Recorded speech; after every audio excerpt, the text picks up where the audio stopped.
a deep dive into the NRA's financial situation, and an interview with Mike Willever of the Active Self-Protection Podcast. That and more on this episode of the Weekly Reload Podcast. I made the devil run. I gave him poison just for fun. I had one friend. All right, ladies and gentlemen, welcome to another episode of the Weekly Reload Podcast. I'm your host, Stephen Gutowski. I'm also the founder of thereload.com, where you can sign up for a membership today. It's $10 a month, $100 a year. So if you buy the annual membership, you get 2 months free. And if you do that, you'll get this podcast a day early.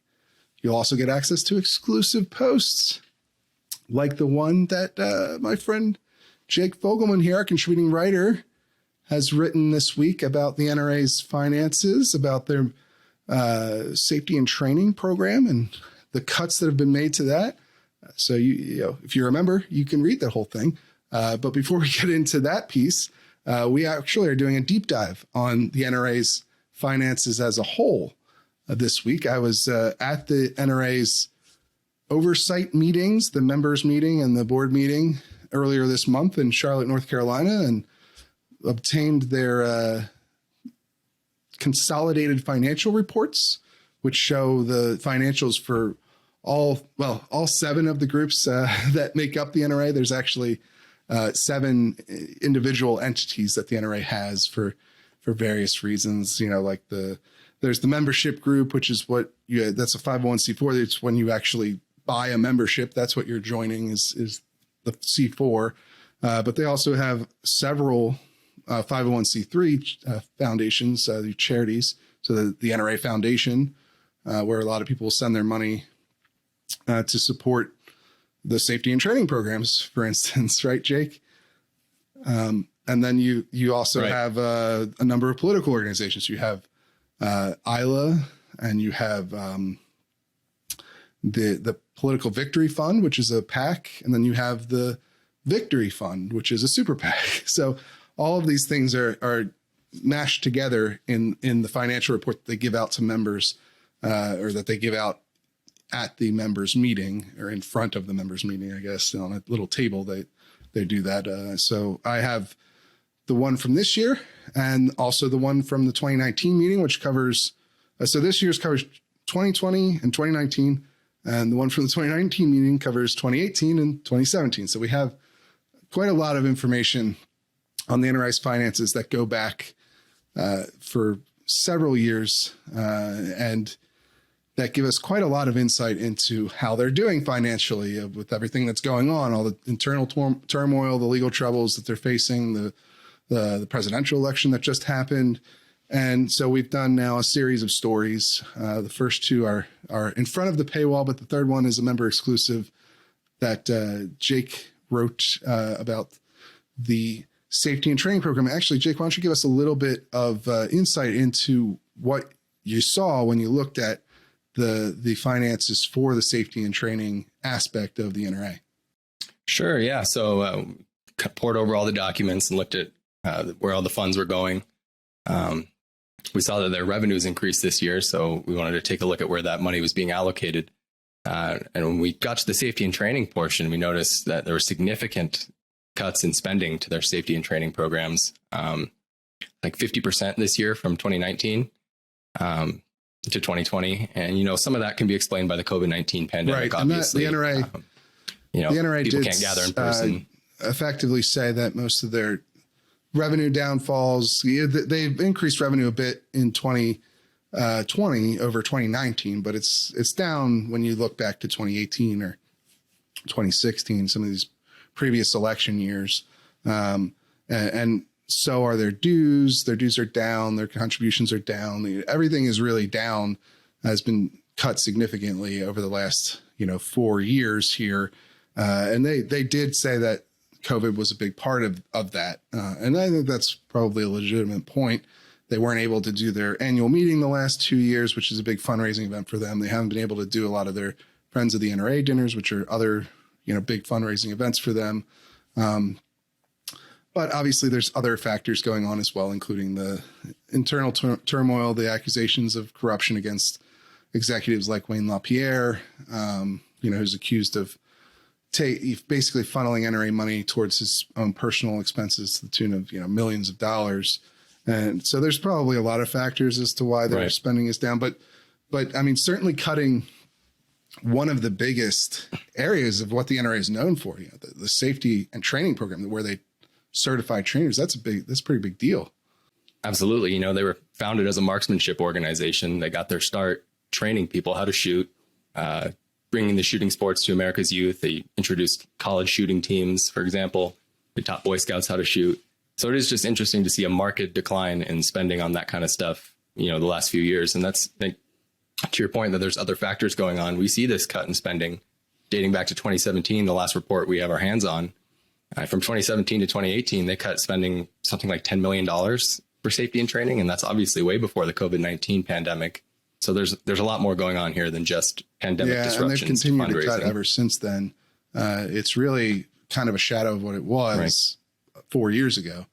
And I think that's pretty significant because the NRA derives a lot of goodwill from its training program and from the efforts it does with educating people on the safe use of firearms. I mean, I'm a certified NRA instructor myself for basic pistol, and it's the most popular program in the country. It's the most expansive gun training program probably in the history of the United States, frankly. And seeing it get cut down like this is interesting in how it could have an impact on its membership numbers, which again are also down. They've really been, from what we know publicly, at this point, declining, they've been declining for, well, I guess from what we know publicly, from what they say, because again, these numbers are not in the report as far as how many members they have. That's not included in this report. That's something that they only give out selectively.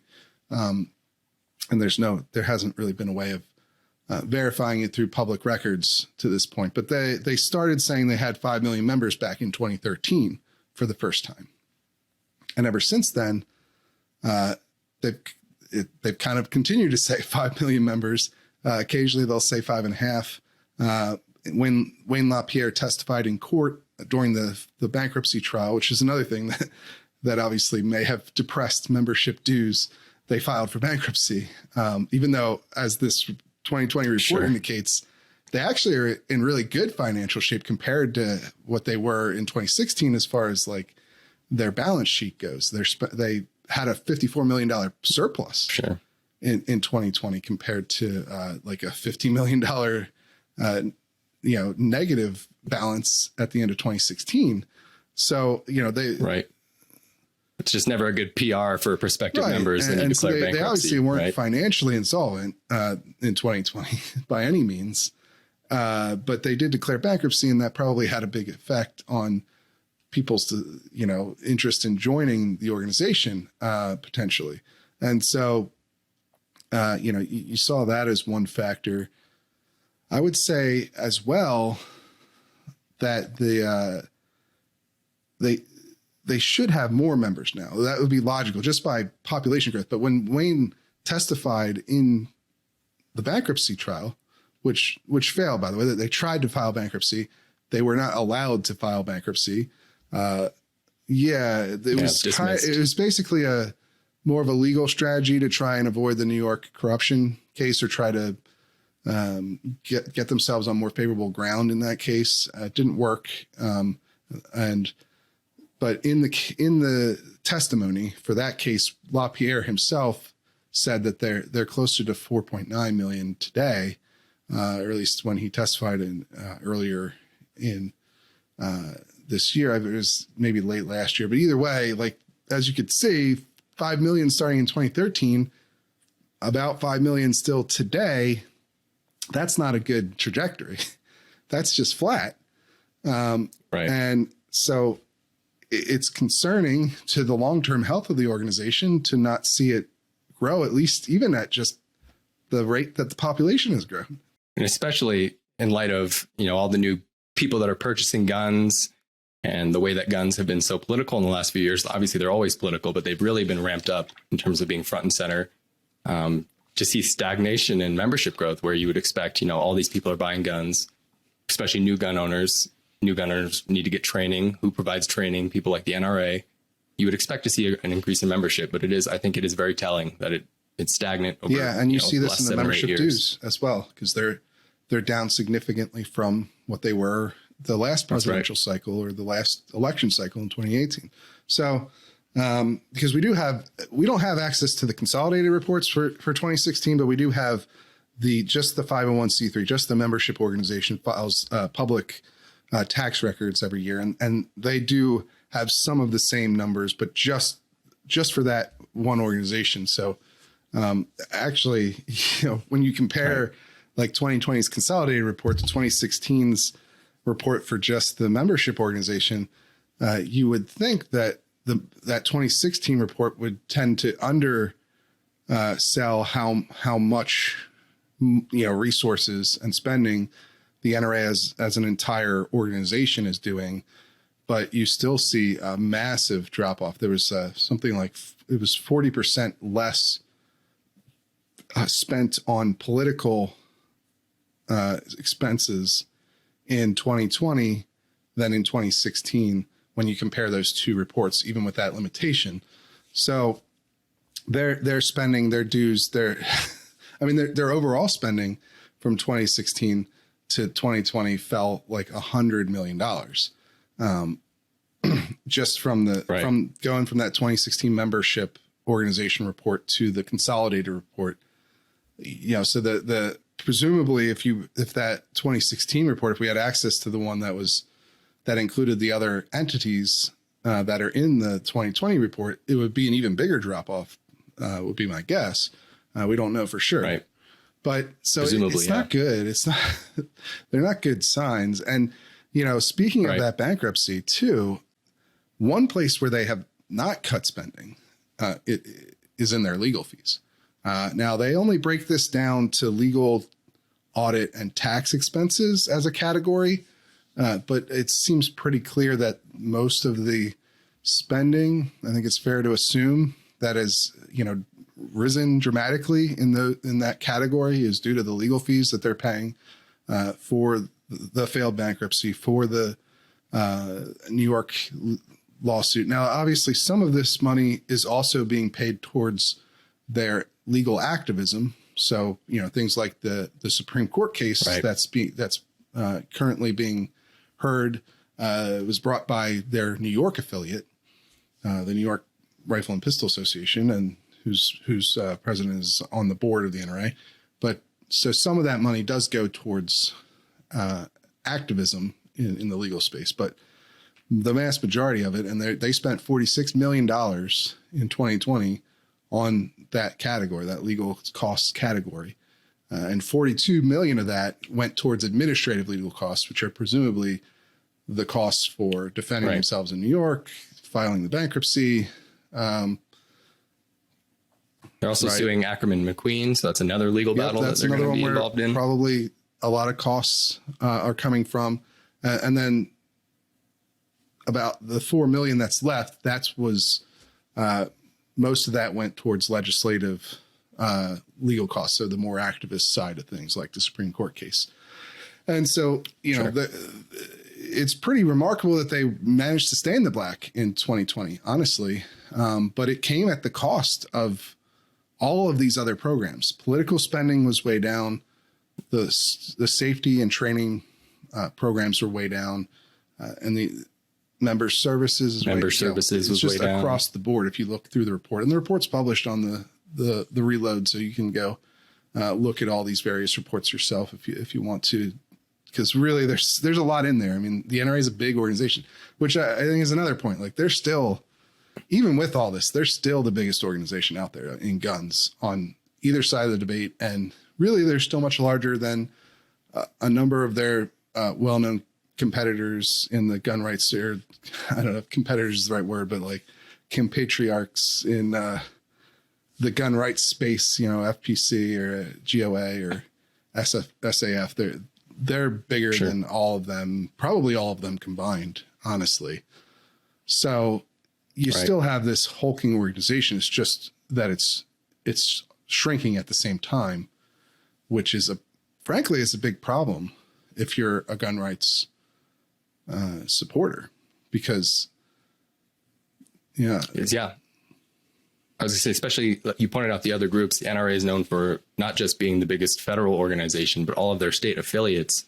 They're really the biggest organization out there that has reach into every state house and does that kind of work on the ground too. And to see them gut spending on that kind of activity, and as their legal costs mount, it is, as you said, concerning if you're a gun rights supporter, and what the future might hold for that kind of work. I do think that their explanation of COVID being a big problem is legitimate and does come into play potentially with some of the spending as well. Like, it's difficult to spend as much money on training and education if you can't hold the classes at the same capacity that you used to be able to do it. So it's certainly possible that that'll rebound once COVID, goes away, hopefully very soon. We're all very don't want to be living with COVID at the levels that it is anymore. And, maybe once things are already have been opening up, obviously, in a lot of places, but perhaps there'll be a rebound once that's not as much of a concern anymore. But, of course, they fired a lot of people. They fired a lot of people in safety and training. They fired a lot of people in every sector of the NRA. So I don't believe they've hired back all of them or even most of them at this point. So if they are planning to ramp back up once things open back up again, I think you're going to see it's going to take some time. And, I don't know, it's an interesting situation because they're in better financial shape technically because, again, they ran a surplus, but they did it by cutting everything except for the one area of legal expenses, which just skyrocketed. They spent almost $125 million on that category of legal costs, audit and taxes over the past 3 years, 2018 to 2020. And that's way out of line with what it was in 2017. The increases are dramatic. And so, I talked to Brian Mittendorf from Ohio State University. He's a accounting professor there. And, I thought he had his point was pretty salient. It's like it's interesting. It's a weird mix because like their financial position got stronger in 2020, but really only because they cut so much of their core offerings, the political side, the safety and training side. And how long are members going to stick around and keep paying into the NRA if they're not getting those benefits from it? And I think that's a very legitimate question. So if the NRA is planning to turn this around and start boosting these programs again, they're probably going to need to do it soon. Yeah, I thought that quote that you included at the end from Professor Mittendorf was telling, because as we talked about earlier in the podcast, the fact that their membership is stagnating or, possibly declining, we don't know for sure. But, it doesn't bode well for that if you're going to be cutting member services just to, stay above red. Yeah. So we're going to have to keep a close eye on all of this, of course. And here's the other thing, too. Like, the Reload is the only place you're going to find this information. Because this was an exclusive, us obtaining this document in kind of the most ridiculous way possible, because these documents are freely handed out at the members meeting. Anyone, they just have them on the table and they're meant for people to take and review. Like it's meant it's their annual report, basically. And so it's not like I had to do some sort of super sleuthing to get this information. It's just that I was the only reporter there. So this is exclusive to the Reload because I was there and no one else was. There was a Twitter user, I wish I could give them credit, that told you that it was literally an exclusive because you were the only journalist there and then you're the only one to break the story. And I thought that was kind of humorous. And yeah, but even more so, I think it's an indictment of the rest of the media. Like they're very happy, I think, oftentimes to react to things that are happening at the NRA and write stories on that. But no one is really doing much in terms of actually putting in the work to report on the NRA. I mean, it's great for us, I guess, at the Reload because, if that's what you want, if that's what you're interested in, informed, exclusive reporting on the NRA, this is going to be one of the only places you're going to get it, especially if you're looking for like hard news reporting, which is, what we specialize in, and less so the opinions on the NRA. We'll give analysis. We'll look into, talk about trends and all that, but we focus on hard news reporting here. And, I don't know that there's anyone else that you can turn to if you want in-depth, like accurate, informed reporting on what's happening at the NRA. And it's crazy because it's one of the most powerful political organizations in the country. It's one of the biggest at 5 million dues paying members, even with the issues that we talked about over stagnation of the membership. It's still like most political organizations would kill to have that kind of dues paying membership.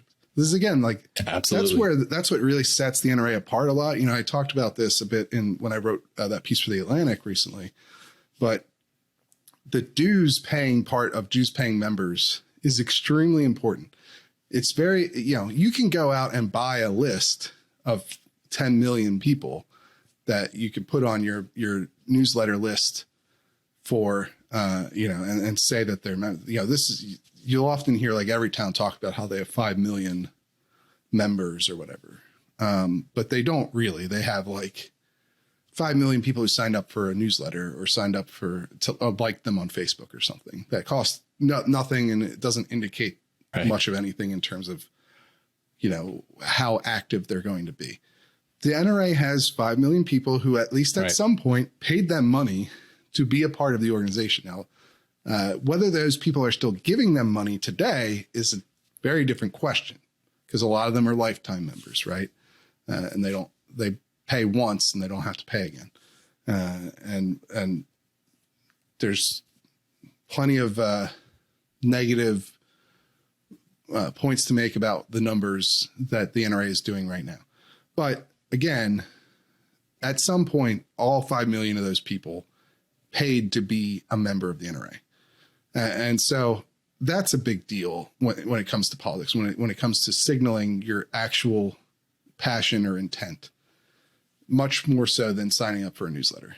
So I just think that's a key point to keep in mind. And it's what makes the lack of interest from many reporters, or many, I don't know if reporters, but media outlets, especially major media outlets, who could, I'm sure, afford to send somebody to Charlotte. We afforded my trip there, and we existed for less than 6 months, and are not a multi-million-dollar media conglomerate here. So I don't think it's a lack of resources to send a reporter to the event. It's more a lack of interest or knowledge. And so, I guess the bottom line is, if you want that, you should join the reload. You should buy a membership just to sell that point again. But there's a lot more takeaways if you go and read the pieces. There's a lot of information in there, a lot of detail about what their finances are like now and compared to what they were like a couple years ago. So, but we have one other story that I wanted to touch on as well, which mildly implicates the NRA. Terry McAuliffe, who's the Democrat former governor of Virginia, who is now once again running for governor, because Virginia, which is where I live, has a kind of weird system, kind of unique, where you can run for governor more than one time, but you can't do it consecutively. So you can only serve one term, and then you have to leave. So that's what he did. But the Virginia Democratic Party, as many of you might have heard over the last couple of years, ran into some very serious issues with its top leadership in the form of current governor Ralph Northam, current attorney general, who is also running for re-election now, Mark Herring. They were both found to have worn blackface, which is a very racist thing to do, obviously. Neither resigned, and now you see Herring is running for re-election. And actually, he plays into this story about McAuliffe as well. I'll get to that in a second. But and then the Lieutenant Governor Fairfax has been accused of sexual assault. So, not a lot of really bad things in terms of your political career, although apparently not bad enough that any of them had to resign. There were a lot of calls for them all. I was going to say, they're still running. I don't know if the lieutenant governor is running again, but And then Northam obviously can't because of the term limit thing. So I guess they figured they're top of their slate. They couldn't put anyone up to run for governor with those accusations. I guess they're okay with the attorney general doing it. But so I guess the decision was made for Terry to run again. And he's actually in a very tight race with challenger Glenn Youngkin, who's the Republican nominee, who's an outsider. He's like a businessman type. He's never been in office before, but he's very wealthy, and he's self-funding his campaign, so he's got a lot of resources to run in the race. And it's a close race. It's a couple points in most of the polls right now. And Virginia tends, since the elections are an off year, it tends to be kind of a referendum to some degree on whichever party is in power in the presidency. And right now that's obviously the Democrats. Joe Biden is president. His approval rating has been cratering a bit here of late. This summer was not a good summer for him on a number of fronts. From Afghanistan withdrawal, the surrender pullout there went very poorly, obviously. And then COVID has resurged over the summer. The economy's not recovering well. We're having a lot of inflation. So his numbers have been inflation. But anyway, all that means is that even though Virginia has been trending more blue lately, there's a good chance that Youngkin has a shot at winning. So that's why this story is particularly relevant, I would say. Terry McAuliffe, we obtained a video of him, or unearthed the video of him. It's posted online. It's posted on YouTube. It was on YouTube, but it's not. It was comments from 2019 at George Mason University, where he was giving a speech. It was not very widely viewed before our piece, but essentially he attacked gun shows. He said they were the worst thing we have, are gun shows, and that he was upset about how he described the situation where if you go into a gun show in Virginia, so I guess just real quick, I think most people understand how gun shows actually work if you're listening to this podcast, but in real life, a gun show, I mean, there's nothing special about gun shows in terms of federal law. Federal law, when it comes to whether or not you need to do a background check in order to buy a gun, it's predicated on who's selling the gun to who. So if you're a licensed dealer and you're selling a gun, it doesn't matter where it happens, whether it's at a gun show, which a lot of gun show people who sell guns at gun shows are licensed dealers. They have federal licenses. They have to do a background check. It doesn't matter that it's being done at a gun show, or if they do it online or whatever else. Like, it's not part of the calculation for federal law. It's just whether you're licensed or you're not licensed. If you're not licensed because you're not in the business of selling guns, you're perhaps just selling your, a one-off used gun. You don't have to get a license, and you don't have to perform a background check in most states. Some states have universal background checks. And actually now, since these comments, Democrats took control of the state government and passed a universal background check bill in Virginia. So that's what's happened since he said this. But he was complaining that if you go to a gun show, they advertise on big signs that you don't have to do a background check. Now, I've been to a number of gun shows, and I've never seen that. I don't know. I agree. Have you ever seen something like that at a gun show? Yeah, I don't go to gun shows often, but I've been to a couple here in Colorado, and not once have I ever seen giant flashing signs saying no background checks. Skip your background checks here. So I'm not sure where he gets that idea from. I don't want to rule it out as though no one's ever done anything like that anywhere in the world, but that's not a common thing that I've ever encountered or know of people who've encountered something like that. So that's kind of an exaggerated claim that he was making. But anyway, he goes on after attacking gun shows. He talks about another interesting bit where he's describing in 2016 when he was governor, 2016, there was his attorney general. So Democrats had wanted to take over the state, control the state government. They accomplished this later on in, I think it was 2019. Yeah, 2019. But at the time, they couldn't get it done. And so they had a lot of backing from Michael Bloomberg, who's a big gun control proponent. And so it seems like they perhaps maybe wanted to repay him in some way, even though they couldn't capture control of the state house. So the attorney general, Mark Herring, who's come up again, and who is once again running for re-election despite the blackface incident, he took it upon himself to unilaterally dissolve the reciprocity agreements that Virginia had with every other state. So Virginia's gun, concealed carry permit, which I have one, and this directly affected me because I go to Pennsylvania pretty often, where I'm originally from. But Virginia's permit was no longer good, basically, in most other states, and no other state's permit was good in Virginia anymore when he did this. And so this was a very big deal at the time.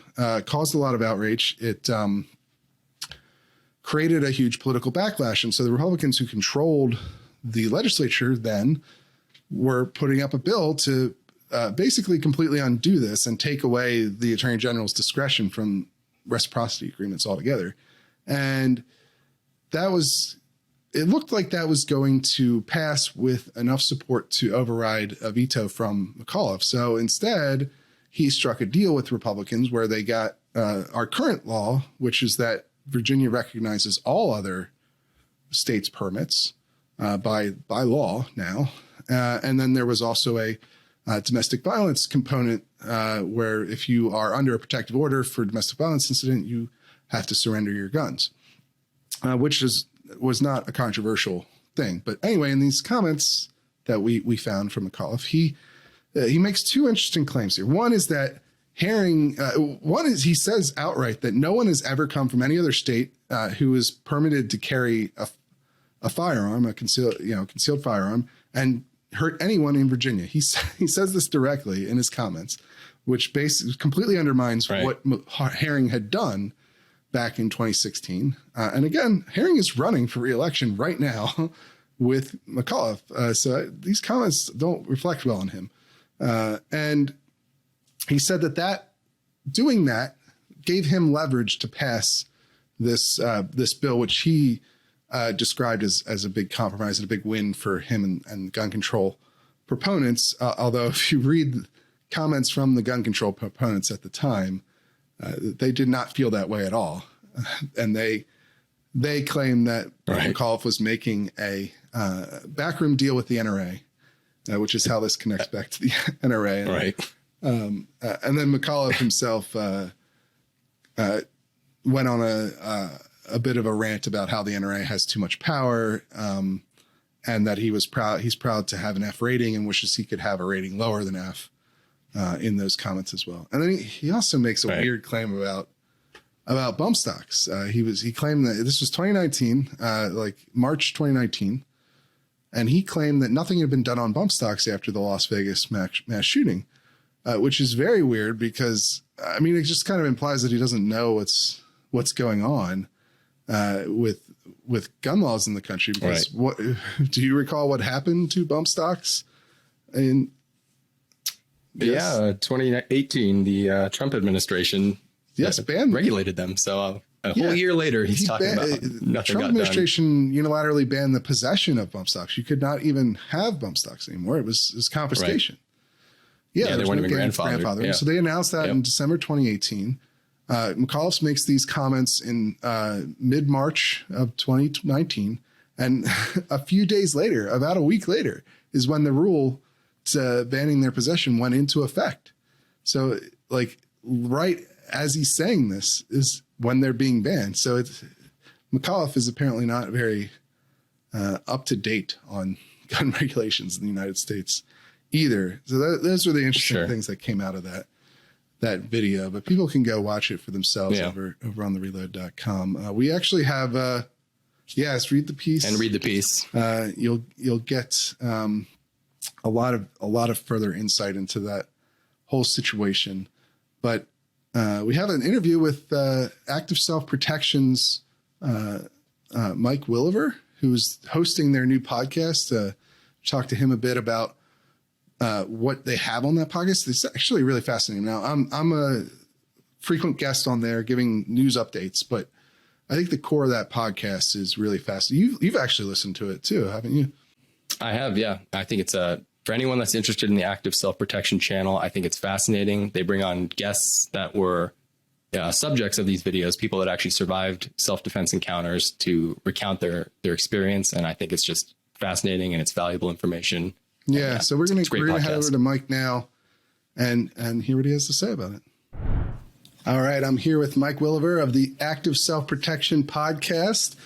He hosts a weekly show for the Gun Training Channel where he interviews people who have been through traumatic experiences, life and death situations, and gets their take on what lessons can be gleaned from their experiences. Mike, can you just give us a little bit of background about yourself? Sure. I am a retired special agent with a federal agency. I guess I can name them Homeland Security Investigations, which is part of Immigration Customs Enforcement under Homeland, and had a 25-year career, a little over 25 years there. Really enjoyed it. I want to thank all your listeners for paying my salary all that time. And now I'm happily retired and working just as hard as I ever have on this podcast. But it's a labor of love, and it's a lot. Yeah. And so what was it that got you from federal law enforcement role to now a podcast host? You know, John Correa, who's the owner and founder of Active Self-Protection, he and I were friends. So at about 99 or 2000, we were neighbors. I was working for DOJ at the time, and he was in the Navy. He was my downstairs neighbor. We became pretty fast friends, went to church together, and we just always stayed in touch. When he moved to Arizona, I went to seminary, became a pastor. We'd visit every month or two, and coming up towards my retirement, he was kind of looking for somewhere to plug me in, and I had the idea to maybe do a podcast to complement the main channel. And we weren't really sure what the podcast was going to be about initially.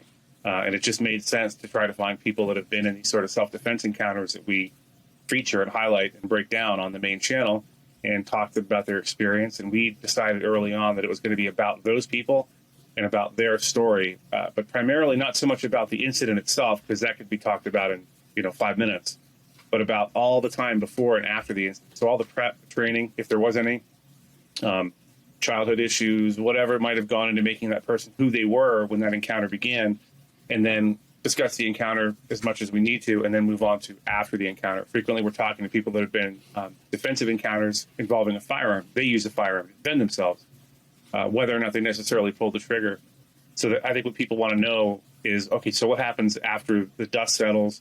Let's say you've won, in quotes, won a gunfight. You've survived it, and the bad guy maybe has a bullet in him. What happens when the police show up? What do you do? How do you act? Do you answer questions? Do you make a statement or not? And then beyond that, talking about issues about PTSD and how it affects your home life, because no one who's ever been in a situation like that is going to be quite the same again. And I think that's one of the things we want to pound home to people is don't think you're going to finish with your defensive shooting, no matter how justified it was, and go home and have a martini and high five the wife. That's not how it works. Yeah, certainly. And I think it's a really interesting idea to take, what John does on the YouTube channel, the main YouTube channel for Active Self-Protection. And we had John on our podcast a couple of weeks back. I'm so sorry. Sorry about that. This is a terrible experience, but he gave us some more insight into how he got started in doing the narrated videos and the training that's come out of that. But I think it's a really good idea, frankly, to take those short, 10-minute clips where he examines like a real life encounter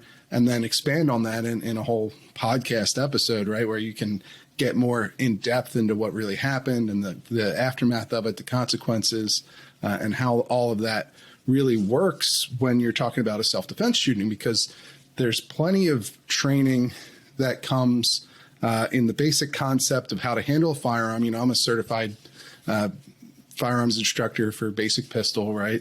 On how to handle a gun and how to, the five shooting techniques for how to shoot accurately, and all that. And that's great stuff. And it's great information to learn, but it doesn't usually touch on the realities of a real life self-defense encounter, especially one that involves deadly force. And then even when you do touch on that stuff, the way that active self-protection does on its main channel with John, there often isn't as much focus on what comes afterwards. So I think it's really interesting to have that more in-depth view of the full situation, that you can watch and absorb a lot of information out of the 10-minute clip of it, but and take lessons from that. But really getting into the nitty gritty, I guess, of what actually happened and what that person's experience was really like from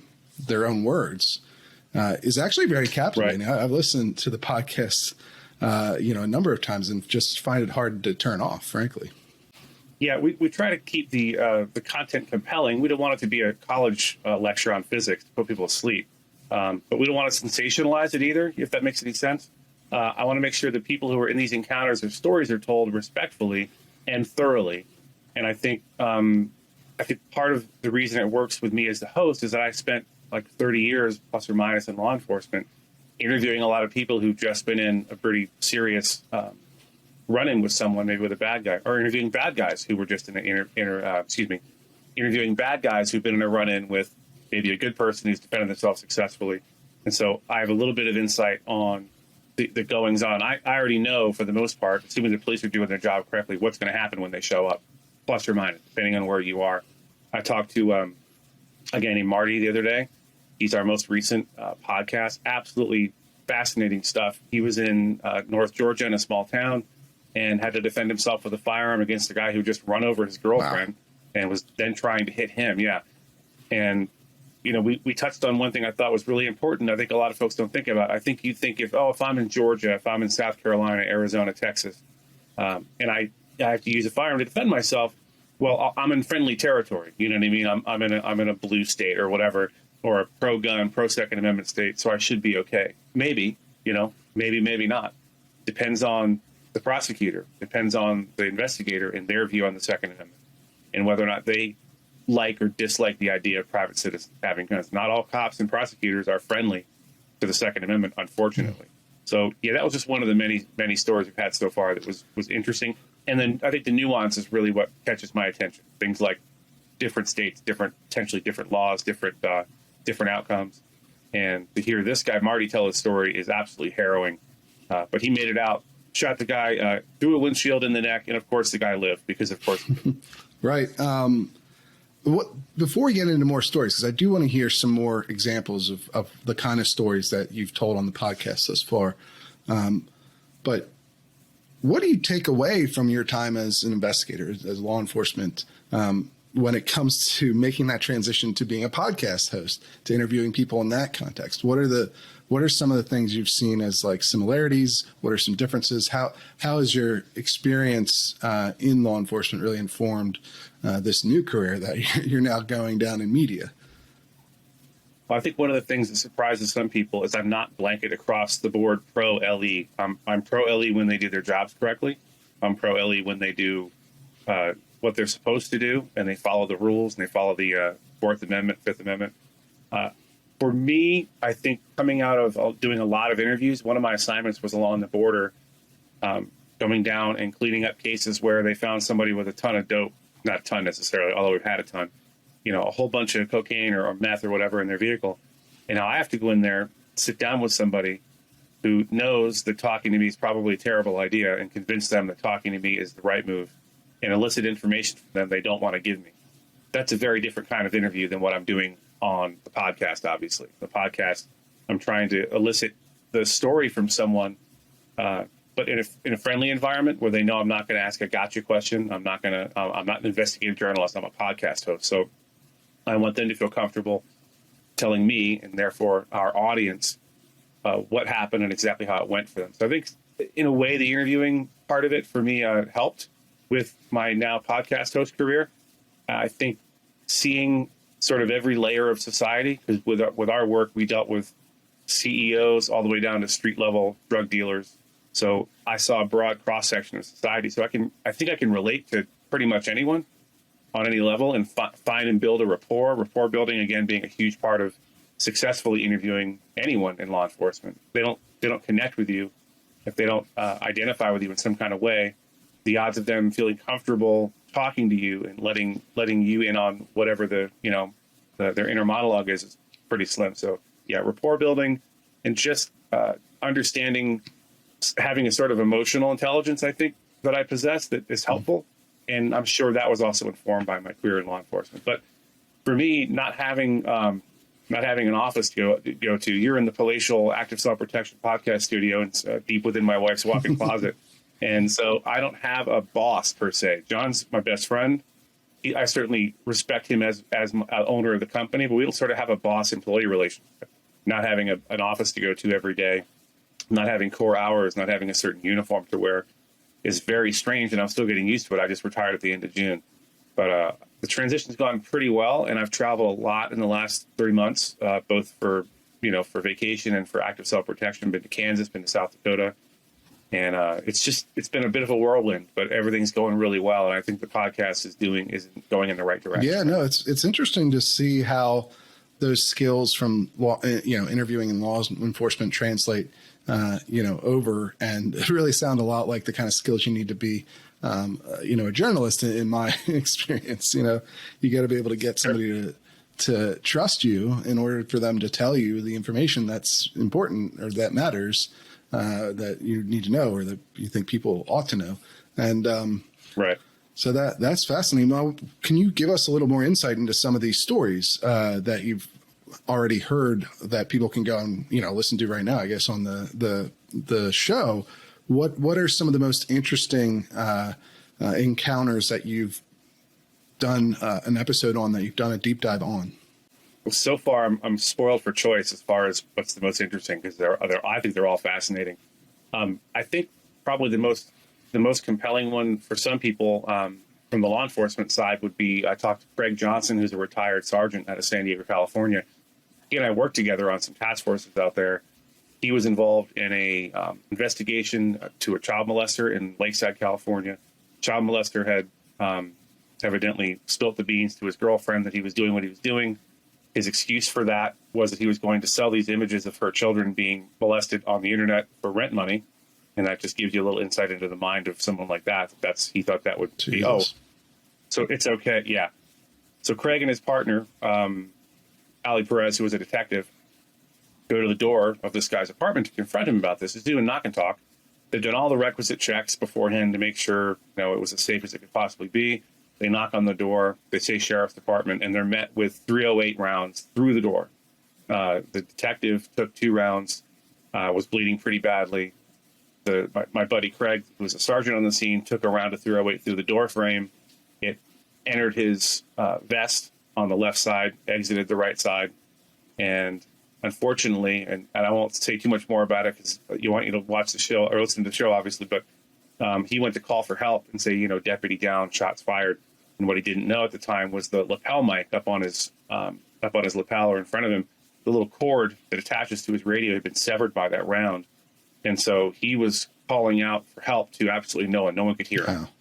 And they ended up on that balcony. It was a second floor balcony for an extended period of time, having a shootout with this guy they couldn't even see. And I think the aftermath of that one is it's harrowing, but it's very compelling to listen to. Another one I really enjoyed making was with a gentleman from Orlando, Florida, who was at work at a labor, like a day labor site where people come in the morning to get employed. So this site was sort of go between construction companies and labor type places and employees who wanted to work. So he's in the office that morning. Everyone had kind of cleared out, all the jobs been given out, and he's doing some paperwork. And in comes one of their regular workers who they knew, and everyone liked him. He was a good worker. They wave hi, good morning. He doesn't pay much attention. The guy walks around behind the counter and starts hacking at a coworker with a machete he produced out of a bag. And the story really revolves around our guy concealed weapons carrier, turning to face this guy. And the time between when he turned and realized what was happening and that guy being on top of him with a machete and getting his gun out and getting to work was probably 2 seconds. But that part of the interview takes about 10 minutes. So that's how in depth we get with what happens during these encounters. That's actually been one of my favorite episodes as well. James Guthrie. That story is incredible, and the way that you guys work through it, the way that he explains what happened and step by step what he was thinking and feeling, and it just is extremely captivating, and it has, I think, a lot of value for somebody who is carrying a gun for self-defense and understanding what an actual life-threatening situation is really like to go through, because, thankfully most of us don't have to go through that, and hopefully never will. But if the idea is that you're preparing yourself for a situation like that by carrying a gun or by having a gun in your home, whatever the case may be, if you have a gun for self-defense, you ought to know what it's actually like to use a gun in self-defense or any other sort of weapon. These sorts of encounters are really important to study and to be aware of for your own understanding of how you would defend yourself in these situations and what it would really be like. Obviously, until you experience it, I'm sure you can't really get a full grasp of it, but you can hear from people who have and get a much better understanding of what really happens. Yeah, that's kind of the idea. People who watch active self-protection kind of fall into two camps that watch the main channel. A lot of people are there for information. They want to hear what John has to say about a situation, about what John has to say about how it was handled properly or improperly. There's a lot of folks that just kind of like the content generally, fans of violence. People like violence, and I'm not saying it's a good or bad thing. People watch action movies, where people get blown up and shot with machine guns and stuff.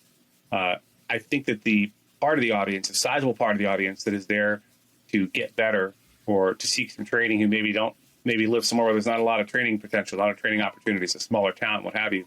I think those people are the ones that are going to come over to the podcast and listen, because they're getting insight that I just don't know if anyone else is doing what we're doing as far as in-depth interviewing of people that have been in these kinds of encounters. But I think people who are listening for that reason, for the most part, and not so much for the compelling nature of the content. Although I listened back to a couple of them, and it's pretty compelling. I'm not going to lie. What's compelling is not me, but our guest telling their story. Yeah, certainly. I mean, I've listened through them with the intention of just dipping in to see what it's like, and then just being so engrossed in what is happening in the story that I can't turn it off. And I'm not. Right. I'm not a huge podcast listener, which I know is maybe weird, because I'm literally hosting a podcast right now as you listen to this. I don't have time. I don't know about you. I'm pretty busy. So yeah, listening to stuff and watching YouTube, I just can't. Yeah. I just don't have time for it anymore. And so I'm not somebody who listens to a bunch of podcasts, but this is legitimately one that I actually listen to, and not just because I'm on it in one of the segments, although that does help. I will tell you. Sure. It does incentivize me to listen to the show. Although I hate listening to myself talk, probably like most people. So, you give and take. But that's another aspect of the show, obviously, that we can touch on a little bit here. I'm on the show. At the end, we do like a news update, basically, where we go over the latest gun news. And what was it that you guys found valuable about that concept? What do you try to accomplish with that segment where I come on and talk about whatever the latest news is? Like, well, I guess what do you see as the value add from that?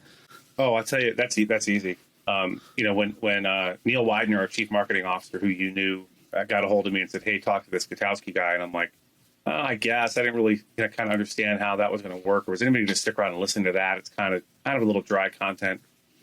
Once I met you and heard how compelling your reporting is, I knew immediately it would be absolutely a perfect compliment to round out the show, like an after dinner mint, if you will. And I could see that our conversations would, some people wouldn't stay tuned, but the ones who wanted to hear about what's going on now and hear some actual down the middle reporting on firearms would stay tuned. And I've heard from more than one person that I know personally who listens to the show, who said how pleasantly surprised they were there was more content after the main content was done, and how fascinating they found those talks to be. like I said, I think people will tune into the podcast who are serious about self-defense, and they're serious about learning what it's like to be in a self-defense encounter. And I think at the end of that, having you come on and talk to the folks about what's going on with the NRA, what's going on in politics, what's going on, with the Second Amendment all over the country is absolutely, it's the perfect marriage of two things. We're like a Reese's peanut butter cup, Steve. I think is what I'm getting. Yeah, and I think it works really well too, honestly, because I think that you have a very similar approach and mindset to me in terms of how you look at the news and how you look at politics, and you seem like you want to take that reasonable approach, the more sober approach, the less yelly, screamy approach, I guess, right? To the news, to politics. Not that it's not important, obviously, but you have a sort of calm demeanor about you that, and you want to hear from somebody who's not trying to necessarily sell you their point of view, I guess. Yeah, I don't know when it became. I was never in debate club. Okay. I grew up around DC, Montgomery County, Maryland. So I was around politics my whole life. My dad was in the Pentagon for a period of time. And so I've always had politics, at least on the periphery of my conscious. And then in the early 90s, I became very interested in politics. And I'm more to the right than the left, but I'm not one of these red tie, blue tie people. And I hate the idea that sometime in my adult life, regardless of the topic, becomes political is people winning an argument. And I say winning in quotation marks, because I think winning a debate or winning an argument, it shouldn't be the goal of an argument. The goal of an argument or debate should be for me to present my positions to you in a level-headed, logical, linear fashion, so you understand why I believe what I believe. And then I shut up and I listen to you tell me your thoughts and feelings on a particular issue. And maybe you'll say something that might alter my perception a little, or be a way I hadn't thought about it before. And maybe I'll say something that you might consider you hadn't considered before. And maybe we'll come a little closer on this issue rather than me winning. Ben Shapiro's show, he always makes fun of the idea that the titles of his videos are like, Ben Shapiro demolishes liberals on this, or all caps. And I got to say, I can't, the political environment is so bad. I stopped watching the news in January of this year of 2021. I just turned it off. I couldn't anymore. I'm slowly getting back into the news cycle. And I got to say, most of the things that are in the news don't pertain to me. I don't need to know most of this stuff. When it comes to the Second Amendment, that's information that everyone should be interested in, whether or not you own a gun. And so I think that's one of the reasons why having you on during our shows is a perfect marriage, because it's a natural progression. Yeah. And I mean, I feel you there on the news. To me, it seems like, and as somebody who works in the news business, right, runs my own publication now, like I have maybe a deeper insight into how exactly the news business works. And one thing I think it's important to remember, and that I try to tell my family and friends when it comes to, political news coverage, is that especially when it comes to like opinion news coverage, where it's focused on some person's, take on everything, just generally whatever they think about everything. You have to realize that news, attention to the news is a cyclical thing for the most part, especially with political news, but really with news generally, right? So Donald Trump was a very polarizing guy. He was very flashy, entertaining type. I mean, he came from the entertainment business, right? Whatever you think about him, his politics or his personality, like there was a lot of attention attached to him. And now that he's not president anymore, that is much less so. And so this, there's already a cycle in news attention that surrounds the elections, right? So election years, especially presidential election years, tend to garner more eyeballs for political news than non-election years in the United States. And it's fairly obvious, like when you think about it, right? Obviously, people are not paying as close attention to what's happening in politics when there's no election, when there's really not much they can do about it anyway. So you have this sort of natural news cycle. You see this with political groups as well, and their fundraising and spending follows the election cycles too.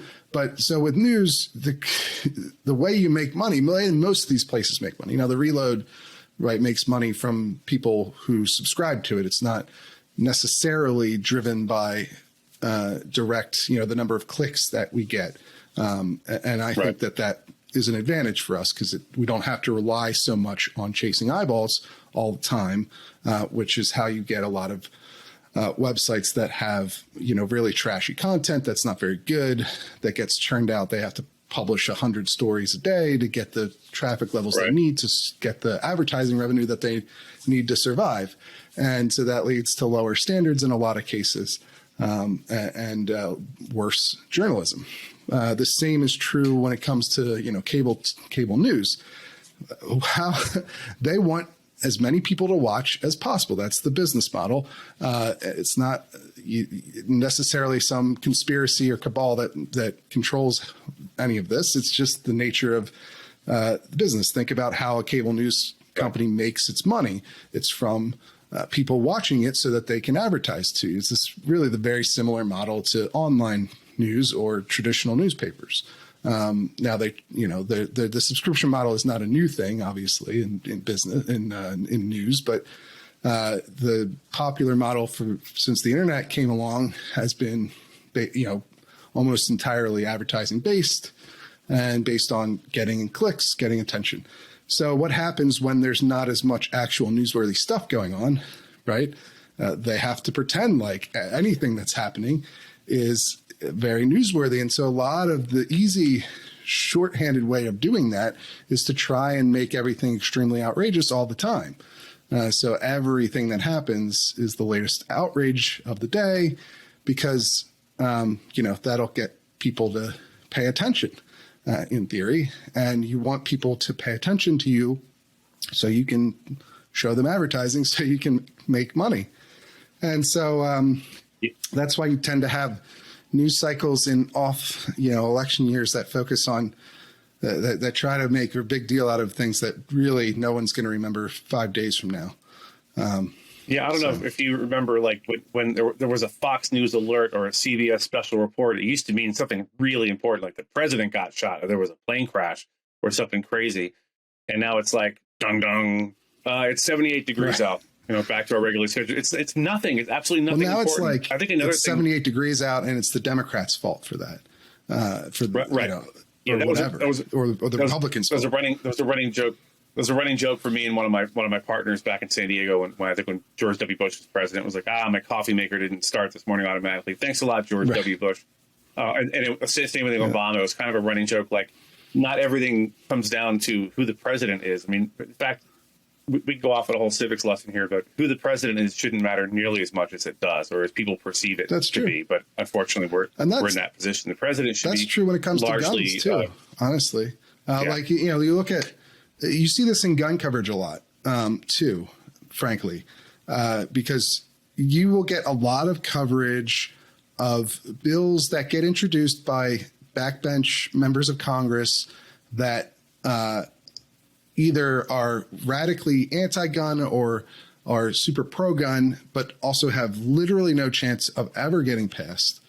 But they get a lot of attention online in the gun community as either this is like the worst thing ever, and the Republic is ending because this bill has been introduced without any consideration as to whether or not this bill has any chance of passing. Yeah, and they have no chance of passing. Right. And that's the thing. That's why I said civics should be so much more important than it is. It used to be a big deal when I was young. By the time I was in junior high school, I understood the two houses of Congress, the three branches of government, how they worked, and checks and balances, and what ought to be a federal issue versus a state or a local issue. And I don't think most people understand any of that anymore. Not younger folks. I don't think they're taught that. So when they hear Slappy McMillan from, Southern California representative introduces the bill to ban all guns forever and ever, amen, they're like, oh my God, this is crazy. How can this be? And they, not knowing, like you said, this thing's never going to see a committee. It's never going to be taken seriously. So, if they knew that, maybe if they were educated, they could discern a little bit more what's important and what's not in the news cycle. But unfortunately, that's kind of fallen by the wayside. And I think that there's, again, that business incentive to do that when you're covering gun news because, or you're a gun rights, advocacy organization because you're trying to get people to pay attention to you, to give you money, or to read your site to get you ad revenue, and it's misleading and it's dishonest, honestly, frankly.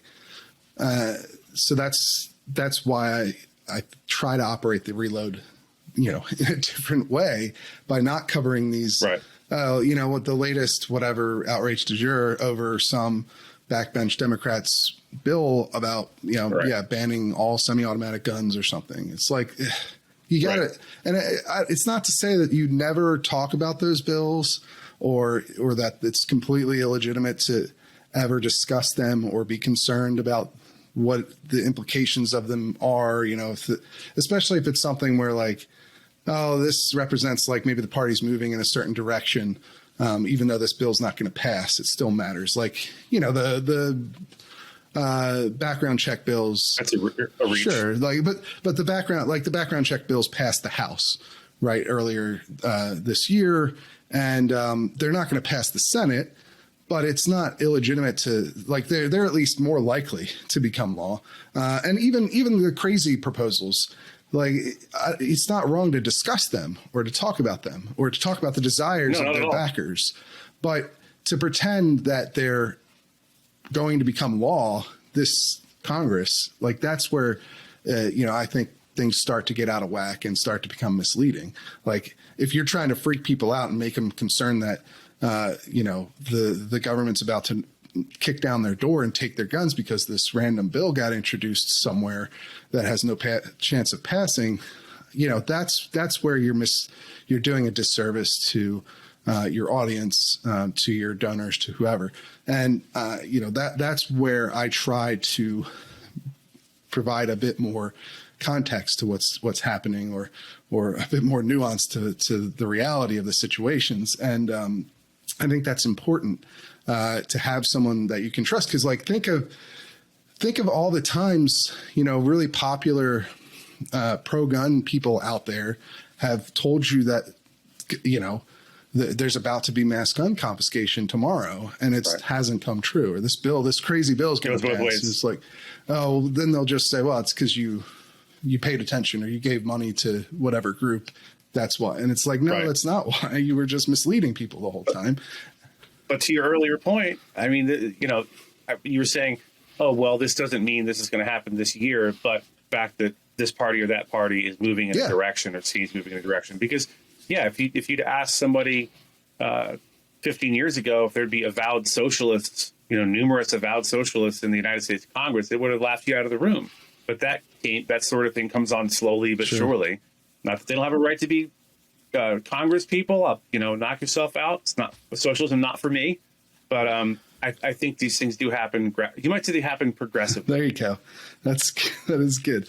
And Joe Biden, right, the president. He wants to do a lot of radical things, according to what he says. Now, he's not going to be able to with the makeup of Congress the way it is. And it's important to talk about both of those things, in my view, so that people really have a proper understanding of the situation. Yes, Joe Biden does want to do all these things. He said all this stuff. He wants to repeal the Protection of Lawful Commerce and Arms Act. He wants to institute a new assault weapons ban that would have a buyback component to it. It's sort of a half step away from outright confiscation. Right. He wants to do all this stuff, but he can't actually accomplish those things is another important point, or at least it's very questionable as to whether he can actually get any of that. He's probably not going to get any legislation through Congress unless his party picks up seats in the next election, which is extremely unlikely. Your lips to God's ears. Yeah, let's hope it's just something where I believe in not trying to sensationalize things beyond reality and trying to give people proper context. I think that's important. And I think you do that too on the podcast with these, self-defense situations, because there's plenty of misinformation about how self-defense situations actually go in person. And I think that the podcast does the same kind of service by telling people not some sensationalized view of what happens, but being honest with how it really goes. But speaking of which, what are some of the podcasts you have coming up here? Oh, geez. So our podcast coming up to actually today, I'm sorry. That's Wednesday, October 13th as we're recording this. So in a few minutes here, we have one coming out with a new friend of mine named Marty. He's the guy that had the run-in with the domestic abuse guy out behind a restaurant and tried to intervene, and ended up his girlfriend got run over and he had to shoot this guy through the windshield. That's coming out today. And then next week, we're talking to a friend of mine, Mike Doyle, who is a police officer in an agency to be named not later at all. And he's also the host of a Tactical Tangents podcast. He's going to tell us a bunch of stuff about LE interacting with armed people, which you do a lot in Arizona. LE law enforcement interacts with tons of armed people, and it's a much different experience for both sides during a traffic stop, for example, in Arizona than it is in, say, Massachusetts or DC or New York or California, where, probably once a day as a law enforcement officer in Arizona, you're going to stop. Someone's going to go, hey, just so you know, I have a concealed firearm. For the most part, it's like, all right, cool, thanks for telling me. That's as far as that goes, which is why I think it's still free America. I hope it stays that way. That's how it should be. The police shouldn't have any problem with armed citizenry as long as they're not committing crimes. But that one's pretty interesting. He goes, that's a deep dive on armed bank robber who ended up assaulting his canine dog, his dog Blitz, and stabbing him numerous times during an apprehension. So, yeah. And we have a bunch of new stuff lined up, none of which I can talk about yet because they're not done deals. We're kind of week to week right now. We're still pretty young as a show. So I don't have a ton of backbench for guests, but God's providing guests 1 week at a time. So plus I got you every week, so I know it's going to be at least partially good. And obviously people can reach out to you if they have a story they want to share for the podcast. But absolutely. Yep. Mike at activeselfprotection.com, Mike at activeselfprotection.com. I'm sorry it's such a long email. I didn't pick it. They just gave it to me. Fortunately, it's not Michael. It could be worse. So yeah, if you have so if people have a story that's in line with what you guys are covering over there, they should reach out. But where can people find the podcast if they want to listen to it? We're not available in every single outlet. We're on all the big ones. So Google Podcasts, Spotify, Apple Podcasts, Overcast. And if you have a podcast service that you really love, that you're married to, and you want it on there, absolutely email me. And we'll see if we can get the podcast moved, because I'm still new to this. I was a stupid federal agent until 4 months ago, and now I'm trying to figure this out. So be patient. If there is a platform we don't have it on, hit me up at Mike at activeselfprotection.com. And we'll see what we can do. It just got added to the Active Self Protection Extra channel, right? Yeah, I was going to say we're now on YouTube. We'll see if that lasts. We're not sure what kind of traction that'll get, but yeah, it's going to be on every Tuesday. There'll be a new episode on the Active Self Protection Extra YouTube channel. So yeah, look for that. I mean, a lot of people under 30, YouTube's their whole world. So hopefully they'll start listening. Yeah, you can also listen to this podcast on YouTube and all of your favorite podcasting apps as well. So we're right there with you. But thanks for joining us. We really appreciate you giving us your perspective and your experience and hearing about this new show that I think a lot of our listeners are going to be interested in. Right on. Thanks for having me. All right. That's all we've got for this week's episode. Remember, if you buy a membership today, you'll get this a day early. You get exclusive access a whole day early. It's wonderful.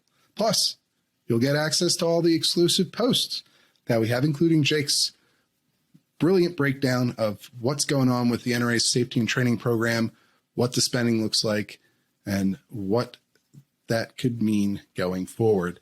But that's it. That's all we've got for you. I will see you again next week.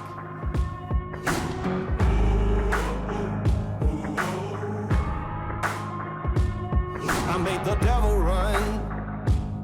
I gave him poison just for fun. I had one friend, now there's none. I made the devil run. I broke so many bones.